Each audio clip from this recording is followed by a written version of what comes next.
What up, guys? So the topic of today's pitching talks is we're gonna hammer home the concept of what do you do when you're playing for a coach that you don't like, or the coach doesn't like you.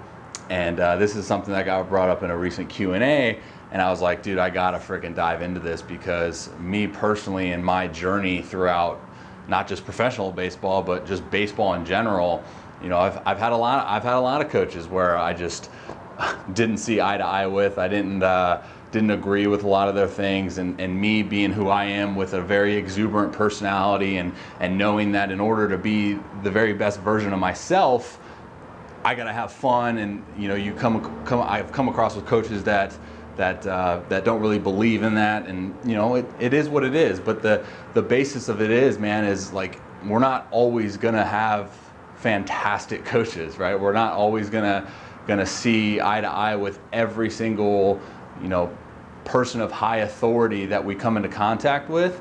And it's one of those things that goes back to my original thought of literally everything is like, what are you going to do? Control what you can control, right? I think for me, where I went wrong within my journey is that I tried so hard to get that person to like me. I'm a people pleaser, by nature. I always want people to like me, and I try to do things that will promote me being liked. And this is something that I did early in my career, where I was like, okay, if someone doesn't like me, like, I'll have to change who I am in order for them to like me. I'll have to change my ways, or change the things that I do throughout my day that I enjoy doing, but I can't anymore because I need to please this person, or I need to impress this person, or whatever it is. And then man, I fell down a rabbit hole with that. It goes back to, for those of you guys who pay attention to my journey, is like, I hit a huge roadblock because I was losing sight of who I was, not just as a pitcher, not just as an athlete, but as an actual individual. I was losing sight on, what was it that brought me so much joy? What was it that, I'd get out of bed in the morning and really just love life, kind of where I'm at right now.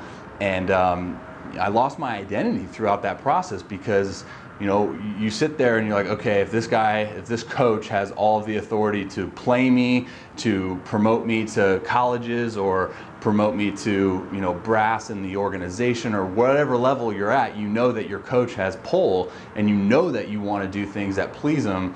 But my encouragement for everyone, and this is one of those like fine lines, because maybe there's certain occasions where the individual does need to clean up some act, whatever. But for me, I identified, kind of early on in my career, man, even like when I was in high school, that I was like, when I pitch, like, I need to have fun, like, I need to enjoy it, because I know that I'm maxing out my ability when I do that. And then just throughout the journey, man, you learn certain things about yourself. And I remember one specific year, I won't go into like super detail about it, but you hit this roadblock of like, okay, there's this coach, and he's just completely different personality, completely different way of going about things than you are, and it's tough. There's no doubt about it that it's tough, and you just got to find ways to go about it. Because I think the one thing that I did wrong was I never owned up to it. I never was a man about it. I think I can sit here and say that I didn't approach the situation as a grown man would. Again, like, I was very young, let's just put it that way. And I didn't approach it by a man. And what I mean by not approaching it like a man was I never had that day or that moment where I said, hey, you and I, like, let's sit down, let's talk, like, let's hash this out like grown men, and see if we can come to a happy medium of like, this is my personality, this is who I am, this is what makes me me, this is what I know I need to do in order to be great, and I know this is how you approach things, and this is how you want things, and blah blah blah. And like, where can we meet in the middle? But because in order for you to get the most out of me, like, I need to be this person. And I don't need to be, a robot or someone that you want me to be. And I never did that, right? Like I kind of said earlier, as I went back and forth with, I was trying to change. I was trying to change little bits of my game and little bits of my personality, and like hopes every single day would get a little bit better.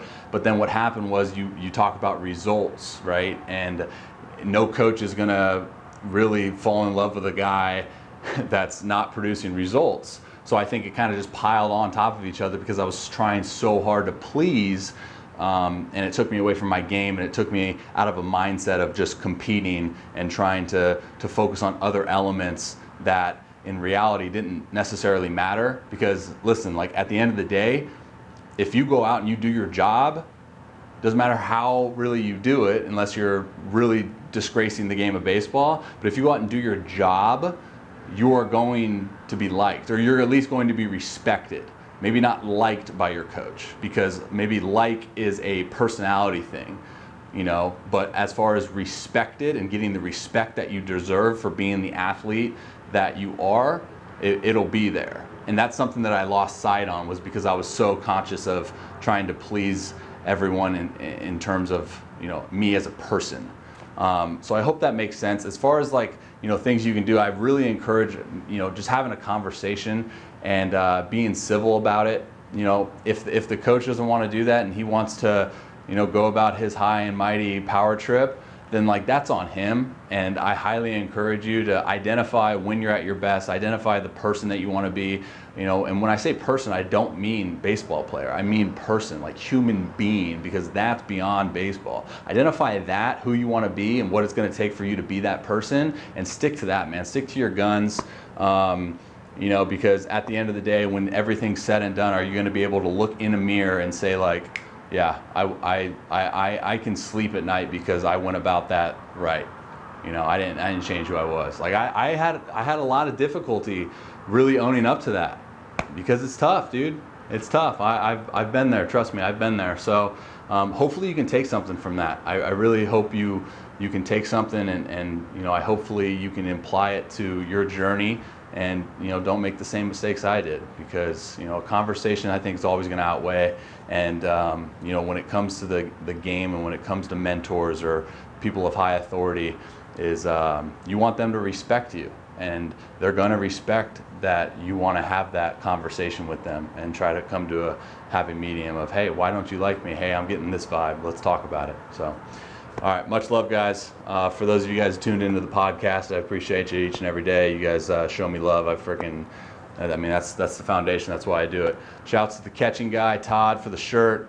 What do I got? I got baseball lifestyle hat. Appreciate you.